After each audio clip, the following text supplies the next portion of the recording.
मुल्क भर की तरह कल कोट में भी जश्न ईद मिलादुन्नबी सल्लल्लाहु अलैहि वसल्लम इंतहाई अकीदत व एहतराम के साथ मनाया जा रहा है। मज़ीद देखते हैं नादर अली शेख की इस रिपोर्ट में।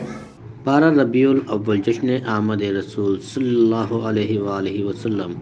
मुल्क भर की तरह कश्मीर ज़िला भर में भी ईद मिलादुन नबी सल्लल्लाहु अलैहि वसल्लम अकीदत और एहतराम के साथ मनाया जा रहा है। शहर से मुख्तलिफ मस्जिदों से जश्न ईद मिलाद के जुलूस निकल चुके हैं। मरकजी जुलूस दरगाह आलिया भरजोंडी शरीफ से मियाँ अब्दुल हसीब की सरबराही में निकल चुका है। सब जुलूस नूर मुस्तफ़ा मस्जिद पर जमा होंगे। तगवानी, करमपुर, गौसपुर, दड़ी और दीगर छोटे बड़े शहरों से आशिकाने रसूल सल्लल्लाहु अलैहि वसल्लम की जानिब से रैलियों का इनेकाद किया गया।